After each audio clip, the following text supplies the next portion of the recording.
지난주 제가 여러분들에게 나눠드린 알기 쉬운 신구약 중간시대 그 CD를 보면 거기에 기원전 175년경에 팔레스틴을 통치하면서 이스라엘의 대환란을 일으킨 한 인물이 나타납니다. 시리아의 셀루커스 왕조의 8번째 왕 안티오코스 에피파네스 4세입니다. 이 사람으로 인한 환란 때문에 이스라엘에는 바리새파, 사두개파, 에센파, 셀로 땅 이렇게 네 분파가 생깁니다. 말라기가 끝나고 400년이 지나 세례요한과 예수님이 등장할 때 말라기 시대에 없었던 이 바리새파, 사두개파 그리고 에센파, 셀로 땅 이런 어떤 분파가 생긴 유래에 대해서 쭉 설명을 자세하게 잘 해놓았습니다. 그런데 이 안티오코스 에피파네스 4세라는 이 박해자가 등장할 것을 다니엘서 8장에는 너무도 자세히 설명을 하고 있다는 거예요. 제가 그걸 보면서 처음에는 얼마나 놀랐는지 몰라요. 얼마나 성경이 이렇게 자세하게 예언하고 있을까. 그것도 기원전 606년에 바벨론의 느부갓네살에 의해서 이스라엘의 포로로 끌려온 한 청년 다니엘입니다. 그가 이국 땅에 와서 하나님 앞에 기도하는 중에 하나님 환상으로 장래 일어날 일들을 보여주는데 다니엘 그 시대 기원전 606년부터 530년 후에 일어날 일들을 성령의 감동으로 자세하게 기록하고 있는 것이 바로 다니엘서 8장이에요. 다니엘서 또 전장에 대한 얘기. 사실 다니엘서 뒤에 보면요 세상 끝날까지 얘기가 다 나옵니다. 이런 사실들을 깨달은 성도들은 성경의 예언의 정확성에 대해서 전율을 느낀다는 거예요. 요즘 새벽마다 다시 요한계시록을 공부합니다. 참 은혜를 많이 받고 있습니다. 근데 오늘은 요한계시록 6장과 7장 이 두 장에 걸쳐서 예수님께서 역사의 주권자이신 하나님의 오른손에 7 임봉한 책을 받아냅니다. 받을 수 있는 자격 있는 분은 예수님밖에 없습니다. 그걸 하나하나 떼시면서 세상 역사를 다스려 나가는 모습을 통해 지금이 어느 때인지 분별하고 주의 날을 대비하는 이 시대의 파수꾼이 되기를 주의 이름으로 축원합니다. 자, 첫 번째 인을 예수님이 뗍니다. 그때 흰말이 등장합니다. 요한계시록 6장 2절 읽습니다. 시작. 내가 이에 보니 흰말이 있는데 그 탄 자가 활을 가졌고 면류관을 받고 나가서 이기고 또 이기려고 하더라. 자, 여기에 탄 자가 있는데 흰말을 탔습니다. 면류관을 받았습니다. 근데 이기고 또 이기려고 합니다. 이게 뭔 얘기입니까? 흰말 탄 자에 대해서 이는 적그리스도인데 이걸 평화를 가장해서 거짓 평화를 가장해서 등장한 적그리스도다 하는 그런 신학자가 있고 아니다. 그것은 복음운동이다. 흰색은 언제나 성결, 복음에 대한 얘기인데 복음운동이다. 저는 복음운동으로 보고 있는 목사입니다. 왜냐하면 적그리스도는 요한계시록 13장 한참 후에 등장합니다. 사단인 용에게서부터 권세를 받아서 일합니다. 그런데 이 흰말은 복음운동입니다. 흰색은 성결과 승리의 세계예요. 요한계시록 7장 9절에 보면 구원받은 수많은 성도들이 각 나라와 족속과 백성과 방언에서 나옵니다. 그들이 흰 옷을 입고 종려가지 들고 하나님 보좌 앞에 찬양합니다. 계시록 19장에 예수님이 이 땅에 재림할 때 흰말 타고 그리고 흰옷 입고 등장합니다. 그 뒤에 따르는 수많은 구원받은 성도들이 흰옷 입고 뒤를 따르는 것입니다. 복음운동이 성령의 능력을 힘입어 힘있게 선교하는 시대가 바로 흰말 띠는 시대입니다. 할렐루야. 면류관을 받고 나가서 이기고 또 이기려고 하는 이런 복음이 힘있게 이기는 시대가 바로 그 시대였다는 거예요. 사도행전 1장 8절 시작. 오직 성령이 너희에게 임하시면 너희가 권능을 받고 예루살렘과 온 유대와 사마리아와 땅끝까지 이르러 내 증인이 되리라. 아멘. 이 복음운동은 반드시 영적인 부흥 다음에 일어나는 운동입니다. 성령의 대부흥으로 말미암아 복음운동, 선교운동이 일어나는데 1517년에 종교개혁이 일어났는데 말틴 루터를 통해 종교개혁이 일어나고 난 다음에 1세기 동안 교회는 캐톨릭과 교리 논쟁하느라고 전부 다 시간을 웨스트해버려요. 진을 빼버리는 거예요. 선교를 제대로 못합니다. 그러다가 18세기 영국에서 일어난 거대한 웨일즈 대부흥이 일어납니다. 이반 라버츠를 통한 웨일즈 대부흥과 요한 웨슬리를 통한 부흥운동이 일어나면서 19세기에 미국에서 D.L. 무디, 찰스 피니, 조나단 에드워드 같은 위대한 기라성 같은 이 부흥사들이 부흥을 일으킵니다. 대각성 운동을 일으킵니다. 그리고 난 다음에 일어난 성령의 역사로 윌리엄 캐리, 허드슨 테일러, 리빙스턴, 마펫, 언더우드, 아펜젤라 수많은 선교사들이 막 전 세계를 향해서 퍼져나가는 선교운동이 일어납니다. 1792년부터 200년 동안 복음을 받아들인 나라 통계를 보니까 1800년대 복음을 받아들인 나라는 82개국인데 1900년 이후에 복음 받아들인 나라는 겨우 13개 나라밖에 되지 않습니다. 1800년대에 흰말이 뛰었다는 것입니다. 이 복음운동으로 복음전쟁에 놀라운 부흥을 이루는 선교의 황금기가 되었다는 것입니다. 그런데 면류관을 받고 또 나가서 이기고 또 이기려고 하더라. 이게 뭡니까? 그 시대에 1800년대 엄청난 선교의 부흥이 일어났는데 또 이기려고 하더라. 요한계시록 7장에 예수님 재림 전에 엄청난 선교의 대부흥이 다시 일어납니다. 그 시대가 바로 우리가 살고 있는 이 시대인 줄 믿으시기 바랍니다. 이겼습니다. 이제 복음이 다시 이기는 역사가 일어납니다. 이 일을 위해 미국은 이대로 무너질 수가 없다는 거예요. 미국은 다시 일어납니다. 이 대부흥의 뇌관에 불붙이는 교회가 바로 한인교회인 줄 믿으시기 바랍니다. 그렇습니다. 두 번째 인을 떼니까 붉은 말이 등장합니다. 같이 계시록 6장 4절 시작. 이에 붉은 다른 말이 나오더라. 그 탄자가 허락을 받아 땅에서 화평을 제하여 버리며 서로 죽이게 하고 또 큰 칼을 받았더라. 아멘. 여러분, 붉은색 하면 뭐가 생각납니까? 이건 피색입니다. 전쟁의 색입니다. 혁명의 색입니다. 공산주의가 전부 다 붉은색을 좋아합니다. 유혈상극입니다. 사상전쟁입니다. 1917년 소련의 레닌이 마르크스주의 실현을 위해서 4만 명의 공산당을 뽑아 철저히 훈련시킵니다. 공산당 입당 서약할 때 공산당을 위해 맞아 죽을 각오, 얼어 죽을 각오, 굶어 죽을 각오, 이 세 각오를 합니다. 부활도 영생도 없는 그들이 사상을 위해서 그렇게 죽을 각오를 하고 입당했는 그 4만 명이 러시아를 뒤집어 놓습니다. 여러분, 우리는 부활이 있고 영생이 있습니다. 예수 그리스도를 위해서 얼려 죽을 각오, 맞아 죽을 각오, 굶어 죽을 각오를 할 수 있는 성도 되기를 축원합니다. 복음 전하기 위해 이런 사람들이요 4만 명 있으면 미국은 뒤집어집니다. 새롭게 부흥되는 역사가 일어납니다. 소련은 볼셰비키 혁명을 통해서 1949년 중국의 모택동은 붉은 혁명을 통해서 소련과 중국이 세계의 3분의 1을 공산주의로 만들어버렸습니다. 그리고 이 공산당으로 말미암은 사상전쟁이 1914년 1차 세계대전, 1938년 2차 세계대전으로 이어지면서 7,528만 명이 죽습니다. 그리고 수억의 부상자가 생깁니다. 이런 엄청난 사상전을 예언서인 요한계시록이 그냥 넘어갈 리가 없다는 얘기예요. 세 번째 인을 떼니까 검은 말이 등장합니다. 이 예레미야가 4장 8절에 기근으로 사람이 죽어갑니다. 사람이 굶으면 얼굴이 숯검정같이 시커멓게 된다고 합니다. 검은 말은 흉년과 기근, 대공황을 얘기합니다. 검은 말 탄자가 저울 가졌습니다. 식량을 저울로 달아서 잰다는 거예요. 이는 경제전을 얘기하는 겁니다. 당뇨병 환자도 아니고 식량을 저울에 달아가지고 그래가 먹는 시대가 이게 그 엄청난 대공황이에요. 요한계시록 6장 6절에 보면 한 데나리온의 밀 한 대요 한 데나리온의 보리석대로다 했는데, 여러분, 한 데나리온은 남자 장정이 하루 버는 품삯이에요. 200달러 정도. 그거 가지고 밀 한 대, 보리석대, 이건 망아지 사료값에 불과한 거예요. 엄청난 인플레이션으로 화폐가 막 천정부지로 떠오르고 식량난에 부딪히고 곡물가가 상승하는 경제 대공황이 올 것을 얘기합니다. 미국이 1776년 7월 4일 독립했을 때 비록 13개 주로, 연방주로 시작합니다. 남의 나라 도와줄 처지가 못 돼요. 이 큰 땅을 다스리고 먹여야 되는데 그때 미국은 세계를 향해 손을 펼쳐주는 나라가 되었습니다. 청교도 신앙에 의해서 누가복음 6장 38절에 주라 그러면 너희에게 줄 것이니 후히 되어 누르고 흔들어 넘치도록 하여 너희에게 안겨주리라. 주면 돌려줍니다. 넘치도록 돌려주는데 너희의 헤아리는 그 헤아림으로 너희도 헤아림을 도로 받을 것이니라.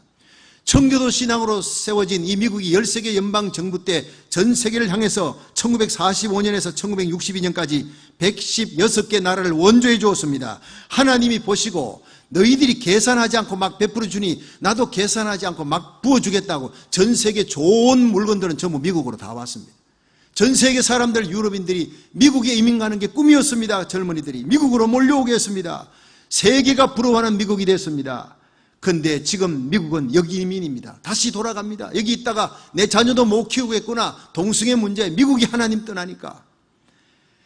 그렇습니다. 과거 미국이 계산하지 않고 도와줄 때는 하나님께서 세계 강대국, 부국, 패권 국가가 되게 했습니다. 미국을 도전하여 파워게임 할 나라가 없습니다. 감히 미국을 도전해서 싸울 나라가 없습니다. 그러나 이제 미국이 보호무역하고 자국의 이익 계산하고 관세를 매기고 그냥 이렇게 계산하고 헤아리기 시작하니까 청교도 신앙이 빠져나가. 미국이 힘을 잃고 이제 중국과 러시아가 미국을 두려워하지 않습니다. 우습게 여깁니다. 모슬렘권 미국을 두려워하지 않습니다. 그들은 잠시 살기 위해 미국과 손잡았을 따름이에요. 여러분이 경제전은 사상전보다 훨씬 무섭습니다. 이 경제전쟁으로 1993년 11월 1일 EU 유럽연합이 탄생합니다. 예. 처음에는 1795년 임마누엘 칸트가 유럽연합을 해야 된다. 유럽이 뭉쳐야 미국 소련을 대항해 산다 외쳤는데 1946년에 영국 수상 처칠이 유럽 합중국 창설을 제안했고 1950년 프랑스의 드골 대통령이 유럽 통합운동을 외쳤습니다. 드디어 1957년 EC 유럽 경제 공동체가 탄생하고 1979년 유럽의회가 조직되고 나토가 만들어지고 1999년 1월 1일 유로화 유럽 단일 화폐가 사용되고 마침내 2009년 11월 20일 유럽연합인 EU의 초대 대통령 헤르만 반 롬푸이가 탄생했습니다. 왜냐? 건국 200년 조금 넘은 미국이 이쪽으로 달러화로 세상을 장악하려 하지. 소련은 소련대로 밀려 내려오지. 이 유럽이 살 길은 하나로 뭉칠 수밖에 없다. 그래서 EU가 탄생한 거예요. 사상전보다 더 무서운 게 경제전쟁입니다. 같은 민주주의 국가라도 자국의 이익을 위해서는 한치 양보가 없는 경제전을 펼쳐나갔습니다. 여러분 생각해 보세요. 클린턴 대통령 재임 때 미국이 유럽 공동체인 EC의 철강 제품에 반덤핑 관세 부과해버린 이에 EC가 보복 조처하고 경제전쟁으로 미국과 유럽이 돌입했던 기억이 있습니다. 부시 대통령 때는 EC와 대항해서 캐나다, 멕시코와 연대를 맺었어요. 그래서 나프타가 생깁니다. 북미 자유무역지대. 이렇게 되자 아시아도 뭉치자. 아시아 7개국이 뭉쳤어요. 정상이 싱가포르에서 회담 개최했습니다. 중동 중심으로 이슬람이 또 뭉쳤어요. ICM을 창설합니다. 이렇게 세계는 경제전쟁으로 들어가면서 검은 말이 뛰기 시작하는데 감남유와 포도주는 해치 말라. 이래서 한번 따라합시다. 감남유와 포도주는 해치 말라. 이렇게 경제전쟁이 뛰고 세상에 대공황이 오고 기근이 온다 할지라도 성경의 감남유는 언제나 믿음입니다. 슬기로운 다섯 처녀 등잔에 믿음의 기름을 준비했더니 신랑 예수님을 맞이했다는 거예요. 여러분 포도주는 성령 충만입니다. 기쁨입니다. 여러분 성령으로 충만하여 기쁨이 넘치고 믿음이 넘치고 내 잔이 넘치나이다 고백하는 십자가 그늘 밑에 피할 때 감남유와 포도주는 해치 말라. 어떤 기근에서도 보호를 받게 될 줄을 믿으시기 바랍니다. 하나님이 보호해 주는 거예요. 시편 34편 10절에 젊은 사자는 궁핍하여 줄일지라도 여호와를 찾는 자는 모든 좋은 곳에 부족함이 없으리로다. 할렐루야. 사는 길은 바로 십자가 밑에 나오는 길이에요. 네 번째인이 청항생 말입니다. 탄자 이름은 사망이라. 자, 요한계시록 6장 8절 읽습니다. 시작. 내가 봄에 청항생 말이 나오는데 그 탄자 이름은 사망이니 엄부가 그 뒤를 따르더라. 저희가 땅 4분의 1의 권세를 얻어 엄과 흉년과 사망과 땅의 짐승으로서 죽이더라. 아멘. 여러분 이 말탄자가 네 번째인의 말탄자 이름이 사망입니다. 탄자 이름이 사망이에요. 지도자가 생명 없는 종교로 많은 사람을 죽음으로 몰아갑니다. 전 세계 4분의 1의 권세를 얻습니다. 전 세계 생산고의 4분의 1을 얻는 그런 나라가 뭡니까? 나라 수의 4분의 1을 차지하는 단체가 있습니다. 이 단체가 세계를 위협합니다. 이게 바로 경제전쟁 후에 일어날 자원전쟁이에요. 전 세계 4분의 1의 세력을 얻는다는 게 뭐냐? 첫째, 종교적이면서도 정치 군사적 세력을 가진 국가 공동체입니다. 둘째, 반기독교적이면서 적그리스도적 공동체입니다. 셋째, 많은 사람을 죽이는 짐승의 마음을 가진 잔인한 공동체입니다. 넷째, 흉년의 원인을 제공하는 지역 공동체입니다. 이 말할 것도 없이 이슬람입니다. 현재 세계 이슬람 기구 OIC는 57개국으로 전 세계 국가 수의 4분의 1을 초과했습니다. 계시록 6장 8절에 청항생 말 탄자가 사용하는 이 사망이 사용하는 네 가지 무기가 있습니다. 첫째 금이요, 둘째 흉년, 셋째 사망, 넷째 짐승이라 그랬어요. 금이 뭡니까? 정치적 군사적 세력이요. 이슬람은 블랙골드, 석유를 갖고 있습니다. 1973년 유가 상승과 걸프 전쟁을 통해 이슬람은 엄청난 무기를 구입했습니다. 다니엘 예진 박사는 프라이즈라는 책에서 1973년 에너지 위기를 석유무기 오일 위펀 이렇게 표현했습니다. 두 번째 흉년입니다. 과학자들은 석유를 통한 대기 오염으로 인한 엘니뇨 현상, 이상기온, 폭풍우, 한파, 이게 다 엘니뇨 현상, 이게 전부 다 흉년의 근원이 바로 석유 때문이다, 이렇게 과학자들은 보고 있습니다. 세 번째가 사망이라는 헬라어가 타바토스예요. 전염병이라는 겁니다, 여러분. 부시 대통령이 이라크 후세인과 화학무기 세균탄 때문에 전쟁 시작했잖아요. 핵전쟁보다 무서운 것이 바로 바이오 월, 세균전쟁이에요. 과거에 인기리에 상영됐던 영화 월드 워 G라고 하는 영화가 바로 세균전쟁으로 전 세계 도시가 완전 신종 세균 전염으로 초토화되어 버린다는 거예요. 이슬람 국가는 미국과 테러전 하기 위해 전면전 하기는 힘들다. 테러전쟁이잖아요. 테러전쟁에서 세균 무기 생산에 박차를 가합니다. 미국이 제일 떨고 있는 게 바로 그겁니다. 지하철에 세균 무기, 요거 바카스병만한 거 하나 딱 던지면 수만 명이 죽어버립니다. 엄청나게 빠른 속도로. 에볼라? 여러분, 에볼라 그것도 한 명 미국 사람이 죽었잖아요. 에볼라 전염병이 한 사람이라도 들어오면 미국 초토화된다 해서 지금 벌벌 떨고 있잖아요. 여러분, 에볼라균 하나 때문에. 근데 엄청난 세균이 다 그냥 지하철에 하나 떨어져 보세요. 바카스병만한 게 퍼져 보세요. 미국 전역이 어떻게 될까? 상상을 초월합니다. 네 번째 짐승입니다. 잔인성을 말하는 것입니다. 히틀러가 유대인 600만 명을 학살했습니다. 짐승의 마음을 마귀가 줬습니다. 그러지 않고야 인간을 어떻게 그렇게 죽일 수 있습니까? 일본이 일제 때 20만 한인 여성들을 정신들을 끌고 갔습니다. 그렇게 성노리개로 삼고 죽였습니다. 그런데 지금까지 사과하지 않습니다. 어떻게 그렇게 할 수 있습니까? 짐승의 마음을 가졌기 때문에요. 소년 의용군 젊은이들을, 소년들을 오키나와로 끌고 갔어요. 저는 직접 보았습니다. 오키나와 부흥집회 가서 목사님 이건 봐야 됩니다. 담임 목사님과 함께 갔습니다. 여러분, 그게 굴 속에요. 많은 의용군들, 소년들이 와서 다리 놓고 굴 파고 고생하고 굴 속에 수천 명 집어넣고 다 학살시켰습니다. 예. 학살된 그 굴 속에 엄마 배가 고파요. 고향이 그리워요. 눈물 없이는 볼 수 없는 장면이 우리 민족의 순환의 역사였어요. 짐승의 마음을 갖지 않고는 그렇게 할 수가 없어요. 이슬람의 게릴라의 잔인성, 뉴욕 월드워러 세나를 그렇게 무너뜨렸습니다. 하이잭으로. 지금 세계 곳곳에서 이슬람은 성전이다, 지하드다는 명목하에서 어릴 때부터 소녀들을 자살 특공대로 훈련시켜서 몸에 폭탄을 두르고 미 대사관을 뛰어들게 만듭니다. 또 여러분, 이슬람 IS 극단주의자들이 미국 기자들을 그렇게 목을 따고 죽이고 어린 아이들을 목을 잘라 죽이는 그런 인간이 할 수가 없는 거예요. 짐승이 아니고는 그럴 수 없어요. 성경을 보면서 짐승으로 죽이더라, 호랑이가 산에서 내려와서 죽이나, 그게 아닙니다. 짐승의 마음을 가진 히틀러 같은 자들이 등장했어요. 여러분, 이들은 금과 흉년과 사망과 짐승으로 땅 4분의 1의 권세를 얻었더라. 이슬람 세력입니다. 여러분, 이슬람 세력이 지금 대한민국을 잡아먹으려고 하고 있어요. 기도해야 됩니다. 인천 송도에 세계 최대의 회교 대학을 만듭니다. 이슬람 대학을. 이미 4개 만들어 놓았는데 5번째 만드는 게 세계 최고의, 완전히 풀스칼라십입니다.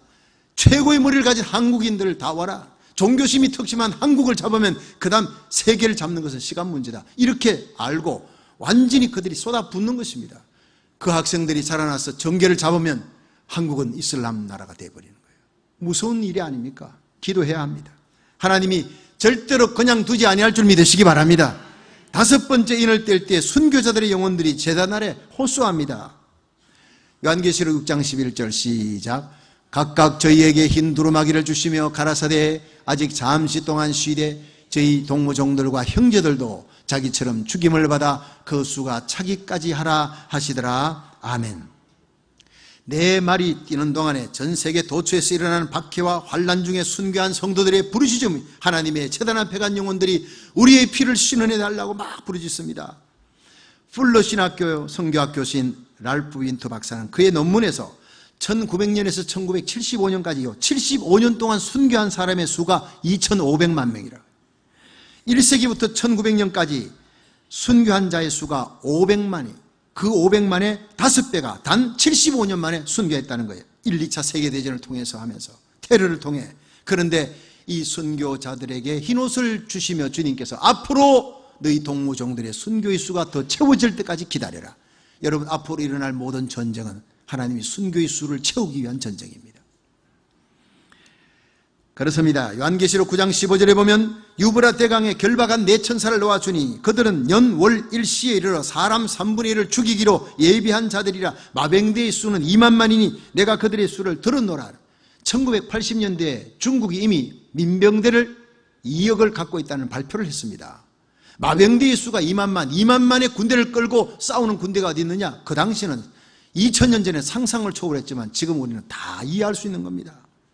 이 전쟁 3차 세계대전이 터지면 사람 3분의 1이 죽습니다. 72억 지금 인구 가운데 3분의 1이 죽으면, 24억이 죽으면 나머지는 어떻게 되겠습니까? 멀쩡하겠습니까? 그게 바로 순교자의 수가 채워지는 전쟁이 바로 앞으로 일어날 전쟁이라는 거예요. 누가복음 18장 8절에 보면 인자가 올 때 세상에서 믿음을 보겠느냐 했습니다. 요한계시록에 보면 순교자의 영광이 최고의 영광으로 나타나는 거예요. 그들은 예수 그리스도의 재림시에 부활에 참여한, 첫째 부활에 참여하고 그리스도로 더불어 1000년 동안 왕노릇, 영원히 새하늘 새 땅에서 왕노릇하리라. 요한계시록을 읽다 보면요, 순교자가 되지 못하면 주님 앞에 참 부끄럽겠구나 하는 생각이 듭니다. 여러분, 순교할 때가 오면 정말 장엄하게 찬송 한 곡 잘 부르고 그들에게 복음 전하고 순교할 수 있는 복을 누리기를 축원합니다. 순교보다 중요한 게 선교입니다.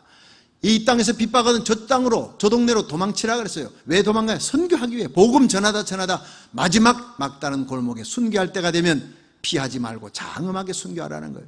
예수님의 제자들 가룟유다 빼놓고 다 순교했어요. 순교자의 길이에요.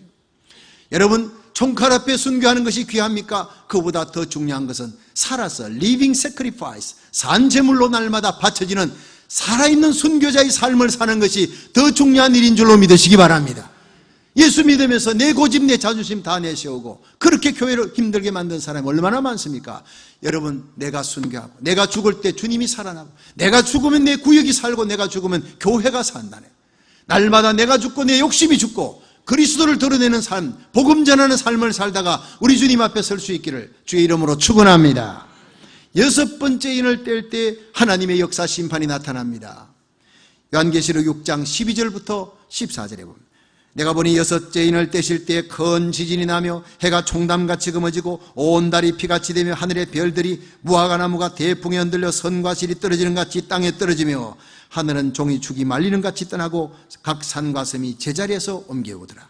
여러분, 하나님 역사 심판입니다. 내 말이 뛰는 동안 세계사에 나타난 하나님의 심판인 반기독교 국가에 대한 하나님의 심판에 대한 예언이에요. 실제로 히로시마 나가사키 원자탄 터질 때 지진이 일어났다. 핵폭풍이 일어나면서 해가 검어지고 달이 핏빛이 되고 하늘이 말리는 같은 현상이 일어났다 그랬습니다. 우박이 떨어지는데 피 섞인 우박이 떨어졌다 했습니다. 성경에 예언된 그대로입니다. 역사 심판입니다. 예수 그리스도 재림시까지 하나님은 계속적으로 이 세상을 다스리시고 심판하는 분인 줄로 믿으시기 바랍니다. 그러면 지금 우리는 어디에 있습니까? 어디에 서 있는 겁니까? 요한계시록 7장 선상에 서 있다는 사실이에요. 계시록 8장 9장의 전쟁은 아직 오지 않았습니다. 3차 전쟁은. 그런데 지금 7장에서 그 전쟁을 멈추고 있는 세력이 있습니다. 계시록 7장 1절에 2일 후에 시작 2일 후에 내가 내 천사가 땅 내 모퉁이에 선 것을 보니 땅의 사방에 바람을 붙잡아 바람으로 하여금 땅에나 바다에나 각종 나무에 불지 못하게 하더라. 아멘. 자, 이래 엄청난 전쟁이 앞으로 예고되어 있습니다. 그 전쟁 끝에 적 그리스도가 등장, 그 다음 예수 그리스도의 재림으로 연결되는데 지금 이 시대는 계시록 7장에 그 전쟁의 바람을 붙들고 있는 천사가 있어요. 힘센 천사입니다. 이 바람은 예레미야 25장 32절의 전쟁입니다. 그런데 이 전쟁이 울려 퍼지기 전에 3차 대전이 일어나기 전에 이 세력을 막고 있는 그런 천사가 땅 내 모퉁이에 섰어요. 땅 내 모퉁이는 4대 세력권입니다. 첫째가 바로 무슨 세력입니까? 미국을 중심으로 한 민주주의 국가들이, 둘째가 소련을 중심, 러시아와 중국을 중심으로 한 동구 공산권 세력이에요. 셋째가 유럽 연합 세력이에요. 넷째가 바로 모슬렘 57개 국가가 뭉쳐서 일어납니다. 땅 내 모퉁이의 4대 세력권이에요. 그런데 왜 천사가 이 4대 세력권이 전쟁을 하지 못하도록 바람을 꽉 붙들고 있을까? 바로 대부흥을 일으키기 위해서입니다. 할렐루야. 하나님의 종들의 임하에 인치기 위해서, 부흥을 일으키기 위해서요. 계시록 7장 2절 3절을 보면 또 봄에 다른 천사가 살아계신 하나님의 인을 가지고 해돋는 데로부터 올라와 땅과 바다를 해롭게 할 천사를 얻은 권세를 얻은 네 천사를 향해 큰 소리로 외쳐 가로되 우리가 우리 하나님의 종들의 임하에 인치기까지 땅이나 바다나 나무나 해하지 말라. 여러분, 지금은 인치던 시대. 시편 84편 11절에 하나님은 해요 방패시라. 하나님 편에서 해돋는 곳에서 인을 치는 놀라운 대부흥의 역사가 일어나는데 이 입맞은 자의 사명들이 얼마나 뜨거운지, 얼마나 뜨겁게 복음을 전했는지 계시록 7장 9절 10절에 보면 이 일 후에 내가 보니 각 나라와 족속과 백성과 방언에서 아무라도 셀 수 없는 큰 무리가 흰 옷을 입고 손에 종려가지 들고 하나님 보좌 앞에 찬양합니다. 구원하심이 보좌에 앉으신 하나님과 어린 양에게 있도다 길길이 뛰며 찬양하는데, 이때가 바로 불교권, 유교권, 공산권, 모슬렘권의 엄청난 대부흥이 그들이 회개하고 하나님께로 돌아오는 대부흥의 역사가 일어날 것을 지금 예고하고 있는 거예요. 여러분, 아직 큰 배는 오지 않았습니다. 우리 시대의 대부흥은 아직 오지 않았습니다. 아직도 예언된 그 큰 부흥, 요엘서에 기록된 대부흥은 오지 않았습니다. 우리가 하나님의 종들의 임하에 인치기까지 땅이나 바다나 나무나 해하지 말라. 이 염난하고 패역한 시대에 가슴에 의분 안고 한 영혼을 불쌍히 여기는 뜨거운 사랑 안고 구령의 열정 안고 눈물 흘려 기도하는 성도 되시기를 축원합니다. 지금 우리에게 주님의 간절한 부르심이 있습니다. 이 예배 시간에 성령의 능력을 입고 성령의 인을 받으십시오. 이 시대를 향한 파수꾼의 사명을 감당하는 그리스도의 거룩한 신부가 되기를 주의 이름으로 축원합니다.